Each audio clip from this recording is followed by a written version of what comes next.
Good evening and welcome back to the Gametime Sports Podcast. Once again, I'm Caden Simpson and I'm always joined with Jace Perrette. We're always here. A little different this week. Jace has the lights on. You might have seen that in the video that we posted yesterday where we talked about the Jason Kelsey retirement. So that will not be in this video. If you want to see our takes on that, head to yesterday. And yeah, pretty much let's just get started. Just the same. We'll go in the same order as last time. Just the same stuff. And hopefully this week will be shorter. We're gonna try to get through a lot quicker. And yeah, so Jace, you got anything before we get started? Not much. Let's get into it. All right, let's get going. So, like always, we're gonna go to roundup.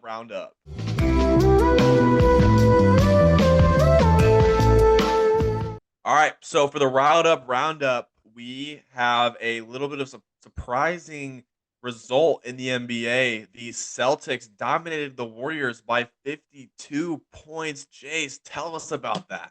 Yeah, 140 to 88 was the final score. The Celtics look like the best team in the NBA. They have all year. I mean, the only team really I think that has any chance of maybe competing with them come playoff time in the East is the Bucks. And in the Western Conference, I feel like there definitely are some teams that may take them to 6, 7 games, possibly like the Clippers, the Nuggets, not so much the Timberwolves and the Thunder. I feel like they're too young, even though the Thunder did beat them the first time they played. I just think the Celtics are the best team in the NBA very clearly right now. It looks like they're probably going to go and win the Eastern Conference for the second time in 3 years. And if they don't win a championship this year, it's championship or bust, man. I mean, you have to win the finals this year if you're the Celtics.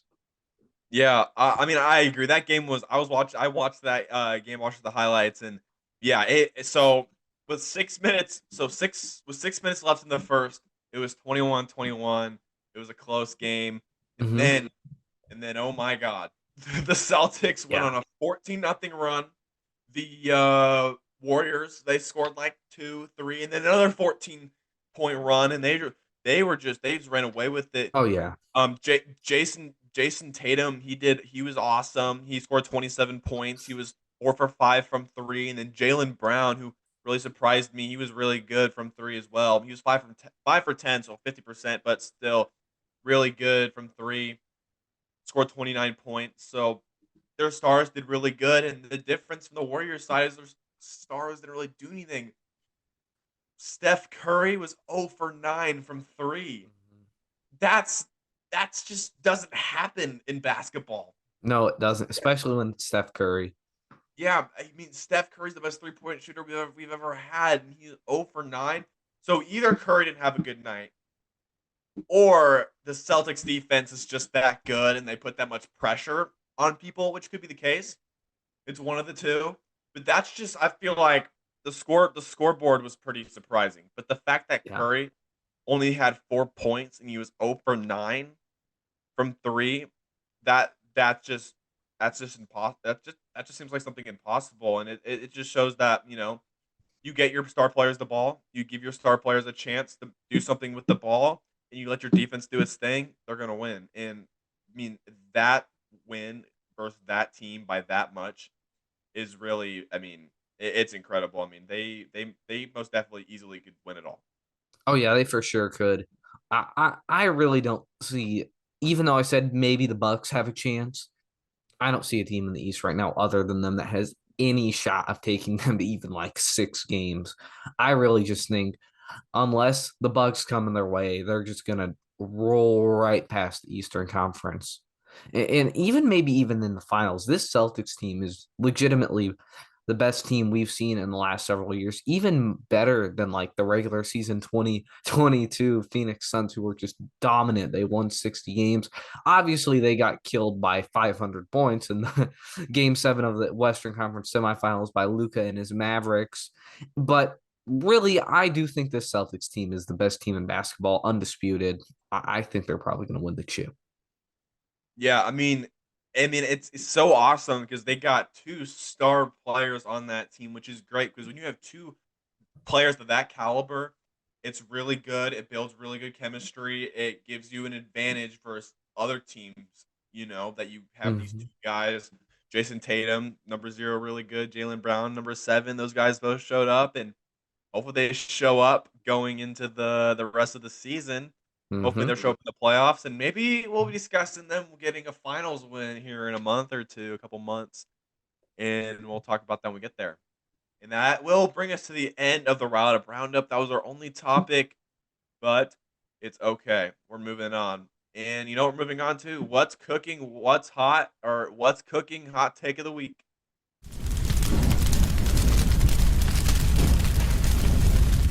All right, so hot take of the week. So some really crazy news coming out of the NFL Combine. Wide receiver Xavier Worthy from the University of Texas, fastest 40-yard dash in NFL history at 4.21 seconds, breaking the record by John Ross in the 2017 NFL draft, where he ran a 4.22 and went on to be drafted ninth overall by the Cincinnati Bengals.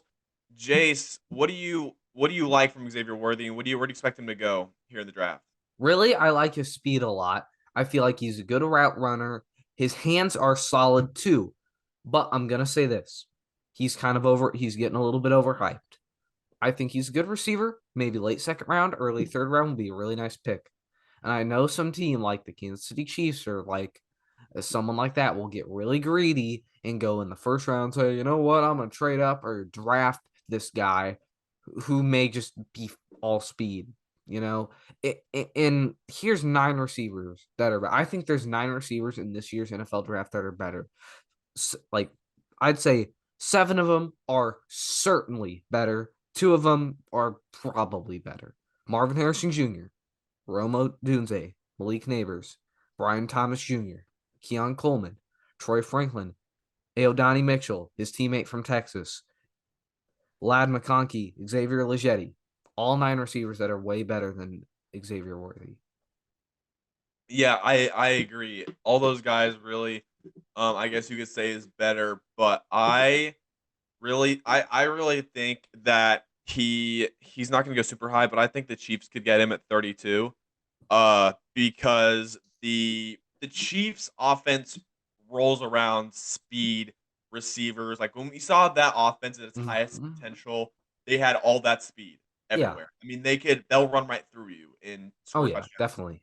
And they kind of lost that. So getting him back could really help with that. But something that doesn't really help his cause, the so this is a crazy stat. So the top 10 fastest 40 times by receiver all time. So like from the combine. So obviously Tyreek Hill doesn't count because he didn't go to the combine.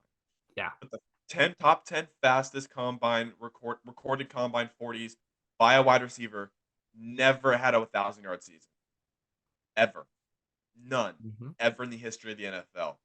So it would be really awesome if this guy goes to the Chiefs or wherever team he goes to and does that, and he'd be the first ever. Yeah. And it'd be incredible because really a receiver you need a lot more than speed. Oh yeah, definitely. And I like what you're saying about the Chiefs. I feel like they'd be a good fit. I feel like teams where they like working their playmakers in space would be a really good fit for him, like San Francisco and like you said, Kansas City. I Yeah. just think maybe a late second round pick could be a good option to where he goes. But yeah, I think the 2 Super Bowl teams, Kansas City and San Francisco, are probably the best bets to get him. Those are teams where he would fit well.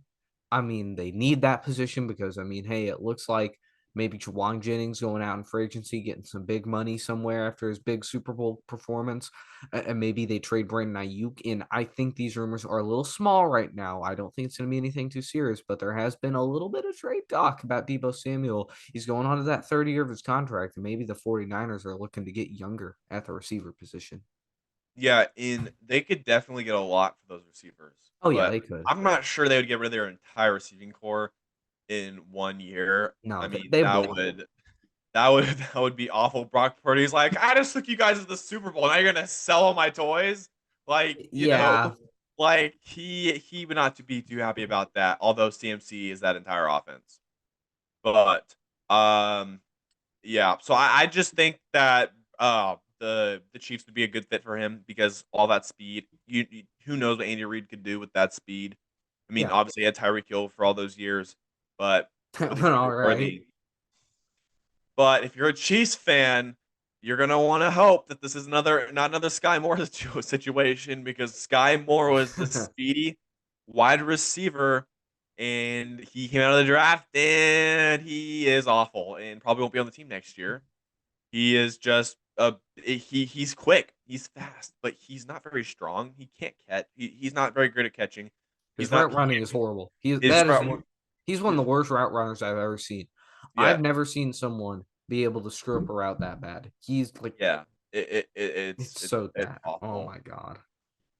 But that's enough about Xavier Worthy. But we'll bring him up later. Maybe he'll be in one of our mock drafts here in a few We'll weeks. see. Speaking of We'll mock see. drafts, first week of April, you can expect a mock draft video out that week. It'll be just a video about our mock draft because that might take a Yep. while. But we're gonna put a lot of hard work and effort into that. So you should tune Tune in. All right, moving on. So we're gonna head over to Deep Under the Glass. All right, welcome to Deep Under the Glass. So we have a couple topics to discuss right here. One big one, another one coming out of the combine.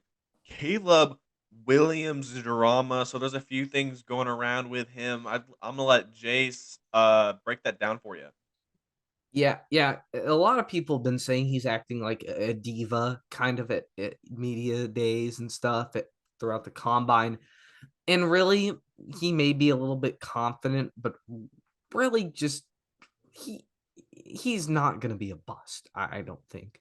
And the thing people are saying here is, oh, this guy's too arrogant. He's going to suck. No, because a player has confidence, that doesn't mean they're going to suck. I really think that's just a stupid reason. We saw this last year with CJ Stroud. But he was an Ohio State quarterback. They've never been good. But he did bad on this test. He's going to be horrible. No, no, no, no. That's not why quarterbacks are bad. We need to start judging quarterbacks more on things like how they play rather than how they answer a question at media day. It's so stupid. Yeah. Well, He, well, just um, have to start judging quarterbacks by their play. It's really getting out of hand. well, speaking of quarterbacks play, Caleb Williams, man, he's getting compared to Patrick Mahomes, and Patrick Mahomes is the standard, right? Being able to extend plays, make these crazy arm angles, all these crazy Mhm. athletic moves and plays and stuff. And Caleb Williams is all of that. You watch his highlight reel, and oh my goodness, any team in the NFL would be so happy to have that guy Oh at yeah, quarterback, because he sometimes holds onto the ball like Justin Fields, but he can make a play like Patrick Mahomes. yeah. And obviously, Patrick Mahomes has been at this high level in the NFL for all this Oh yeah, 6 year 6 years, run, three Super 7 years, Bowls, however long whatever. it's been. Yeah, whatever it is. And Caleb Williams has never been in the NFL, but just the way that he plays and his ability to extend plays, and I think that everybody's really overreacting with the whole medical thing. Um, Oh yeah, that's also a huge overreaction. I forgot to mention that, but that's certainly bad. Caleb Williams is the first player in the history of the combine ever, in the history of players attending the combine, like notable players, obviously, not like undrafted players, but notable players who refused medical exams. First player in the history. But really, I mean, obviously, not every team can draft him. Obviously, we know the Bears are probably, or at least they should draft him Yeah. first overall. So he said that he's gonna just do the medical exam at each team interview, which, I mean, that's not that crazy. I mean, that's okay. And honestly, I mean, if you look who coached him, Lincoln Riley. If you look at the player NFL quarterbacks that he's coached in college, he coached Baker Mayfield, Kyler Murray, and Jalen Hurts, and all three of those guys are pretty darn good in the NFL. And you know who's So better than all three of those guys? And Caleb someone Williams, else he coached? who? Patrick Mahomes. See, I didn't know that. However, Cliff Kingsbury could not win a game in college. He was like he had a losing record with Patrick Mahomes, which is very Yeah, and concerning. then he went to the NFL and Mm. didn't get much That better. didn't go well. And now he's back in college. Yep. So He should stay there, probably. he should stay there. We'll discuss that another day. Yeah. Uh, but yeah, I mean, there's not really much other to talk about Caleb Williams other than, I mean, I think he's gonna do good in the NFL. I think Chicago isn't that off all of a situation because I mean, obviously they've never had a 4,000-yard passer, but I think that they do have a few weapons. They have plenty of money. They can in other draft picks that build up that defense and help the offensive line and getting a quarterback that you can trust, and that can and make plays and stuff really helps when you Yeah. have less. Yeah, it really does, and I feel like that if the Bears take him, it's really going to change their franchise. In a tough division, Jared Goff and his Lions, Jordan Love and the Packers, Justin Jefferson and the Vikings may be all right again. You need Caleb Williams. Justin Fields, we haven't seen anything from. I don't think he'll ever be very good. It's going to be Caleb Williams, or you're stuck in mediocrity for several more years until you draft some other probably mediocre quarterback who ends up being a bust. All right. Yeah, that's pretty much all we got for Caleb Williams. But we do, believe it or not, have two topics today for Deep Under the Glass. Our second one, a big one, a collapse is happening in the NCAA basketball right now. The University of Kansas Jayhawks are having some problems right now. They have fallen to 21-8 and 14th in the country. Jace, how has this happened? Well, what happened was they were 16-3, looked like they were a shoe in for a one seed, and then they just started losing a lot of games. They don't have many great scorers. Yeah, they have a ton of great players. Johnny Furphy, Kevin McCullough, Hunter Dickinson, the list goes on. But their bench is really struggling right now. They don't have good players on the bench, and their defense has just been mediocre for a minute. The offense is taking stupid shots, and really, I mean, recording this before the game against Kansas State has happened, and if they lose that one, this team's probably going to lose first or second round, almost guaranteed. I think they'll probably lose as of right now, second round in the tournament, like they did last year. But yet, I think best case scenario for this team, it really only is Sweet 16, which for Kansas Jayhawks basketball is not usually the standard. Usually it's Final Four or bust. So I like what you said, and when I look at Kansas's team, they don't have a single top 50 scorer in the country, which for a Kansas team that was expected to be top three. I mean, they were ranked number one at one point this year and expected to go to the national championship and win the whole thing. It's just they don't have a leader on this team. They No. don't. And if you're gonna be a incredible team, like we'll talk about later, Houston, UConn, Arizona, and Tennessee, Oh, like if yeah. you want to be up there like those guys, you have to have a leader on your team. And when nobody is stepping up and being great, which they don't have a single I mean, they have like great players, but they're not producing. They No, have they're great not. talent. I mean, they're Kansas basketball. Of course, they have great players, but they aren't producing at a high level right now. At the worst possible time, with 2 games remaining in the year, K State and then Houston, which that's going to be thing that's they're gonna be lucky if they don't lose by 35. Oh, yeah. It's going to be a disaster for Houston. Hey, I will say this: they did beat them the first time though, and they beat them by a lot. They So did, anything is possible. but this is kind of like the Philadelphia Eagles Oh last year in yeah. the Oh NFL. yeah. They beat the Cowboys the first time they played them, and then they played the Cowboys again like 4 or 5 weeks later. Whole nother ball game. So Yeah. I don't know. We'll see. But right now, I don't know what to say. I just think they needed someone to step up and become a leader on that team. I think that's what they need.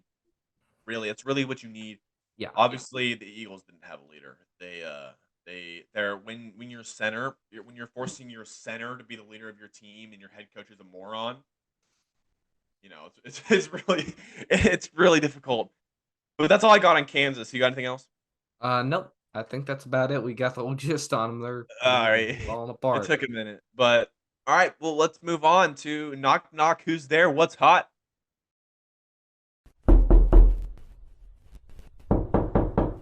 All right, welcome back. So basically, we have two topics for this segment. They should go pretty quick. Just a couple news updates.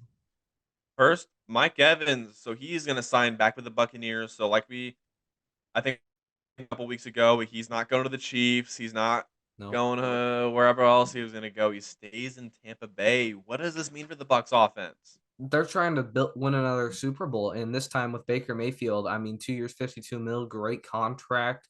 Um, really, I did kind of expect him to stay towards the end. I really didn't. I just can't see him leaving Tampa, man. He loves that city. He's been there the last 10 years, and he'll be there for the next 2 years. 10 straight 1,000 yard seasons.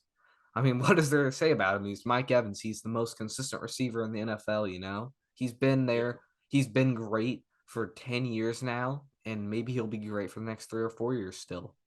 Yeah, I think he's the most underrated, maybe player in the league, but definitely wide receiver. He's the most underrated receiver in the league. It's not even close. This guy has had a 1,000 yard season every single year of his career, 10 years straight. I think 10, 9 or 10, one of those two Yeah, years in a row with 1,000 yards. That is mind blowing. And you see the quarterbacks he's played with. Okay, besides Tom Brady, have you seen the quarterbacks he played with? James Jameis Winston, freaking Winston, Mike. Ryan Fitzpatrick, Baker Mayfield. Hey, Like, don't diss Baker. He's good. okay, Baker, but he's not a Tom Brady. I mean, No, no. But Mike Glennon, too. I mean, God. and then Mike Glennon, that guy doesn't even exist anymore. They literally deleted him out of Madden. No, Okay, he's still in but Madden somehow. He's still in Madden. okay, He's like a he's 45 overall, but he's still in there. the lowest rated quarterback in the history of Madden. But Yeah. we can guess on Mike Glennon in a few days. But Mike Evans signing with the Bucks, great thing Great for the sign. Bucks. Like you said, it shows that they still want to win because they won a playoff game last year, and they have money to spend. Oh, yeah. They have that their draft pick is, I mean, middle of the pack, so they can go get maybe another receiver. We'll see what they do with that. And it looks like they're going to franchise tag Antoine Winfield Jr. Obviously, Yeah, like I said before, we're recording this on Tuesday, so that could be done to or Wednesday or Thursday, maybe. yeah, they pretty much have talent everywhere. It's just see how well Todd Bowles can do Hmm. with that team and that defense, and really they got talent everywhere. It just comes down to coaching and Yeah. executing on it every Sunday. I think can do it, and it's in a weak division. So I think as long as they can get Baker Mayfield back, they should be good. I think they could actually make the playoffs again next year, but we'll have to see. But moving on to the next thing, big breaking news out of Major League Baseball. Zach Wheeler signs the largest extension in Major League history. So he extended with the Phillies 3 years, 126 mil, 42 mil per year. That's the most per year for an extension in the history of baseball.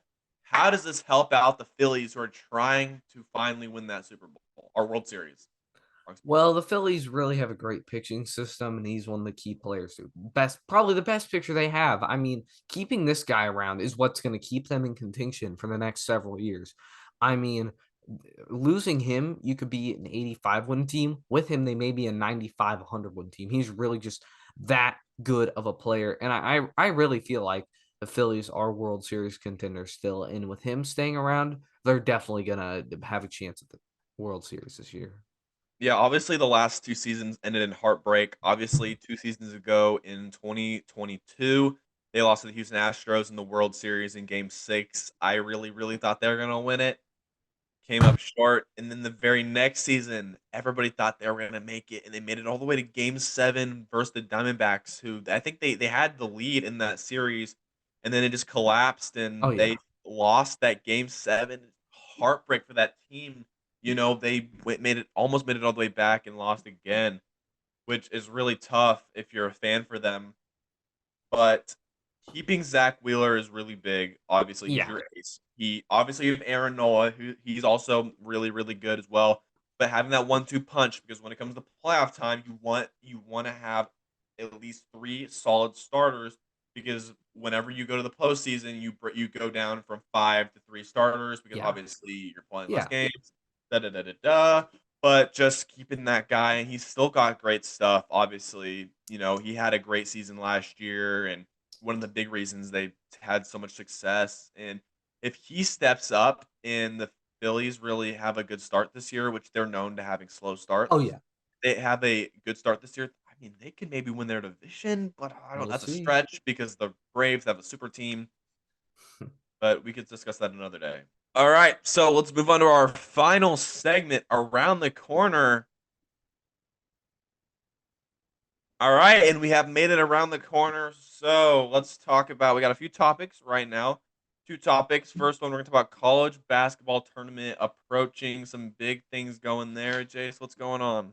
Well, it looks like there's a battle between Arizona and Tennessee fighting it out for that number one seed. And really, I think Tennessee is the better team right now. Let's look at this. They just beat not one, but two ranked teams in a row. They still got a couple more ranked teams coming up. And if they win those games, they're going to be a one team. Even if they do maybe lose in the tournament, they still should probably be the one seed. I mean, you look at these games right here. The two teams they've beaten in a row is a good Alabama team, and before that, a pretty solid Auburn team, 92-84. Their offense is firing on all cylinders. South Carolina, number 17, if they beat them, that would be a great win. And then again, number 15, Kentucky, who's just been, whew, they have scored 100 points in two of their last three games, in above 90 in three of their last three games. I mean, they're just scoring a lot of points. And if they win even three of these games, if they lose one of the next two, I think they're definitely a one seed. Yeah, I mean, I agree. I mean, Tennessee really they're playing their best basketball at the best time of the Oh, yeah. year. Unlike Kansas, like we talked about earlier, they're doing the opposite. They're playing the worst Yeah. basketball of the season at the worst time. And the Tennessee Volunteers, man, if they can keep it up, I mean, they like you just said, they're playing really good basketball right now the last three games, and I Yep. think if they can keep it up, they could catch Arizona for that one seed. We'll see. But we will see. So also, Houston jumps up to number one. Oh, yeah. UConn fell to number two. I don't agree with it. I think Nope. UConn. I think defending champs. I think they're incredible. I think they could go all the way and win. But Houston obviously is really good. They're playing Kansas here in a week or so. That'll be a big matchup. You have any Jace? You have any thoughts about UConn and Houston? Oh, I got a lot of thoughts about this. All Also, I right, want let's to say go. this. I know we haven't talked about them, but Purdue perfectly fine at number three. I want to say this though. Houston, great team. I think they're a tad overrated though. I don't want to get ahead of myself and say that they suck or anything, which obviously they don't. But they're a tad overrated. I think they'll probably lose in the Sweet 16 or probably not round of 32. I think Sweet 16 would probably be their exit. They're a great team, but really, I mean, you saw that they can lose really bad to Kansas, and that wasn't even after they went on some nut streak. Like, I mean, UConn, they beat Marquette by 30 several days before getting beat by Seton Hall. Eh, or Creighton, excuse me, not Seton Hall. They lost to Seton Hall way early in the season. But Creighton is really a solid team, even though they did lose right after that game. And when you're so tired, you've been on such a dominant stretch, you look like easily the best team in the country. You're bound to slip up eventually. And I feel like they still should be number one, but I understand why Houston is number one, and really, I think UConn is going to be the best team in the country again this year. I think they're going to win the national championship.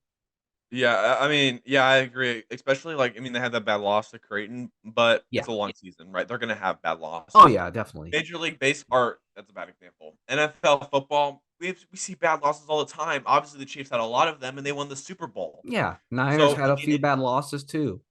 yeah, and I mean, and it doesn't matter. It just matters what happens when you get to the big games. When you get to the playoffs and you get to the March Madness and the tournament and stuff, and that's when it matters. So we'll see what happens when they get there, but we will be giving you coverage. We're not giving any coverage. We're going to give you updates of the March Madness stuff, and we'll also here in a couple weeks we are going to give you our entire bracket.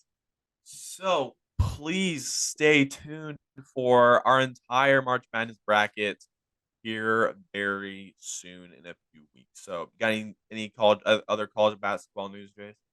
Nope, not much. Make sure to stay tuned because conference tournaments are coming up next week, and those can really punch some teams tickets if they go pretty far. And a team that's on the And brink, if they lose or the first or second round, they're done for. So that'll be interesting to see. Maybe you can even determine, like, let's say Tennessee loses in the tournament early and Arizona wins theirs. Maybe they get the 1 seed, you know? So really a lot can happen in these last couple of weeks of the regular season and the conference tournament. All right, so you can get all the college basketball news you want from us. We'll be posting updates on Twitter. We'll make videos, so you can tune in next week. But before we close this thing out, we got one more thing left, and some hot stuff's happening. And the NFL free agency is starting in a week on March 13th when the NFL year begins. But right now, we do have a few things. One, Russell Wilson has been notified that he will be released by the Broncos at the end of the week. And Christian Wilkins not franchise tagged by Miami. Let's start with Russell Wilson. Where do the Broncos go at quarterback after this? I think you have to draft someone. I mean, Denver, I think your options, you don't have a super high pick, but your pick it isn't too bad. I think Drake May, he probably won't be there. He won't be there. Caleb Williams won't be there. Jaden Daniels very more than likely won't be there. We see his draft stock continue to rise a little bit. Someone I think they could take is either Michael Penix, JJ McCarthy, or Bo Nix. I feel like those are three options. Yeah, Bo Nix and Michael Penix are older guys. I think Michael Penix is probably the worst out of the three because he's injury prone. He's same age as Bo Nix, and really we've shown that without a great offensive line, he just falls to shreds because he has no mobility in the pocket. Although Joe Burrow was kind of old coming out of college, and look what happened to that guy. Russell Wilson, I agree. I think draft quarterback like we've seen in the NFL, Oh the yeah, rent the whole rent a quarterback. he's not. No, it doesn't work. It doesn't work. Like we saw, I mean, the Colts did it for like 6 years in a row and it never worked. We saw No. Washington's been trying to do it. The only rent a quarterback we've seen work out has been really Detroit and the Rams. I mean, outside of that, the teams that have been successful have been the ones that have been drafted young quarterbacks are the ones that Mm-hmm. have worked out. So I think they need to go draft a quarterback, like you said, at their pick. Really, who's going to be available is Michael Penix and Bo Nix and JJ McCarthy. I'm not sure if JJ McCarthy is that high of a pick. Uh, I just don't know how well he'd fit in that situation in Denver. I think Michael Penix would. I think that'd be really cool. The lefty. Yeah, Imagine him in the Broncos uniform with his incredible arm strength thrown at Cortland Sutton and Jerry Judy and all those guys. Man, I think that'd be pretty cool. I don't know, man. I think as long as he can stay healthy, as long as they can protect him, and Sean Payton's a great coach, so he can coach yeah. him up and help him to stay away from injury. And Russell Wilson, let's talk about him a little bit. I feel like he's going to sign with a team like the Atlanta Falcons. The Steelers aren't going to get him. I feel like Atlanta would be a great fit. They have playmakers. Doesn't cost him a dime pretty much. He's going to get a league minimum salary. The team's going to be able to build around him, sign a lot of other good free agents, draft a lot of great players. And I feel like a team like Atlanta could really fit him well. And I feel like Atlanta, if they get him and some other players, could be in business because people are starting to forget about how good Russ was last year. 26 touchdowns, 8 picks, 3,200 yards. Yeah, he had some decent weapons like Cortland Sutton, but other than that, who did he have? Jerry Judy. I mean, Tim Patrick tore his ACL for what, the 50th year in a row. And It's the annual Tim Patrick ACL tear. All right, yeah, Russell Wilson. I could really see him going to Washington. They need a quarterback. He could go to. I was gonna say the Steelers, but the Steelers went out and said they don't want anybody else. So, I guess they're sticking with Kenny Pickett. So we'll see how that goes. yeah, But not I going think to go he could good. go to, like you said, Atlanta, or he could go to Washington. And Washington has a lot of cap space, and you can get him for a league minimum deal, like you said, with that cap space. You could sign everybody, and Oh, then you yeah. could sign a guy that we're about to talk about right now, Christian Wilkins. That guy, one of the best defensive tackles in football, is a free agent. Miami chose not to franchise tag him. So I don't really know what Miami's doing right now. They got rid of two of their best defensive players. Who do you think could be able to pick up Christian Wilkins? A team I could see is the Raiders. Other than really Max Crosby, they don't have much pass rush wise. Yeah, you have Tyree Wilson heading into his second year. He was awful as a rookie. He really didn't do anything. And I feel like a guy like Christian Wilkins and Antonio Pierce would really mesh well together. And something else I want to say is Miami is destroying their defense because they have no money. They put all their money into Jalen Ramsey, put all their money into Tyreek Hill, it's Ron Armstead, etc. And now they have no money, which means they have to release Emmanuel Ugba, who's been a solid starter for almost a half decade now for them from 2020 to 2023. Christian Wilkins, who has been a star defender for them for a half decade, and Xavier Howard, who was the best player on the team pretty much from 2016 when he was a rookie to 2020 when he led the NFL in interceptions and was just an elite ball hawk for most of his career. And losing all three of those guys in not in the span of a few weeks is just terrible for them. And they're going to Which have to do a lot of reforms on their defense this offseason. which is hard because they play in a really high Oh, yeah, power definitely. offense division and really conference. I mean, Yeah, also Aaron Rodgers is going to be back. Josh Allen will be probably great again next year. And really, if they could lose all four of those games, they got some tough games out of the division. Next year could really be a losing season, I feel like, for Miami. I have them with a losing record as it stands now. Obviously, a lot is subject to change. We still got a ton of offseason left. I mean, free agency hasn't started yet, and obviously the draft. So we'll see what happens there. But as it looks right now, Miami is looking pretty bleak. which that kind of hurts though because I mean, I love Mike McDaniel, man. I love that guy. He's so Great fun. coach. He's a great coach, but it just I mean, it's not really him. I mean, his quarterback is Tua's pretty good, but he just relies on Hill too much. But we'll talk about that another day. This again, we're getting off topic. Tua and Tyreek Hill have nothing to do with Christian Wilkins. Nope. But they're gonna have to figure out something on defense. Their Oh yeah, defense they was will. great last year. They couldn't stop. They quite literally could not stop the Chiefs' offense, who had struggled all season in freezing cold weather. I understand they were injured. I understand that. But in the biggest games, you have to step up. And these players have practiced all year. And I understand they're not these great, incredible players. But outside of the pass rush, they pretty much had everybody going besides Javon Holland and Xavier Howard. But still, Yeah. I mean, you still have to go out there and succeed. I mean, the Chiefs, I mean, they won the Super Bowl and they had a whole bunch, they had a few injuries on defense and they went out there and they were fine. So I think you just have to step up and we'll see what happens next year. So, Jace, you got any other news for the NFL offseason right now? Well, a lot of franchise tags are going around, and we have seen just so many come by today. Most teams with their star free agents have been like, you know what, we're going to tag you, and it may happen tomorrow with Antoine Winfield and the Bucks. As we're recording this, it's Tuesday, obviously, so we'll see if that happens. Brian Burns is going to be in hell for another year, unfortunately for him. Yep, he's going back to Carolina. So I mean that helps out Carolina a little bit. They have all that money. Maybe they can get something figured out. Maybe they can help build a offensive line for Bryce Young. I don't Yeah. know. And who knows if Brian Burns is even gonna play, he Yeah, it might could be a cause some tag and trade. trade. Maybe they do what the Chiefs are doing in a non-exclusive franchise tag. And some other news I have is the Chiefs are maybe looking to trade Legere Sneed because they're gonna have to pay him a lot of money. And really, he's gonna be in his 30s if they give him a 4 year deal. Even though he's drafted 4 years after Chris Jones, he was drafted a lot older than most players are. And those big guys like Chris Jones, they slow down slower than the smaller guys do, like the corners, like Legere Sneed. The main regression age for safeties and corners in the modern day NFL is about 29 years old. And really, we've seen defensive tackles like obviously Aaron Donald dominate well into their 30s, and Chris Jones, I don't see him having any problem with doing the same thing.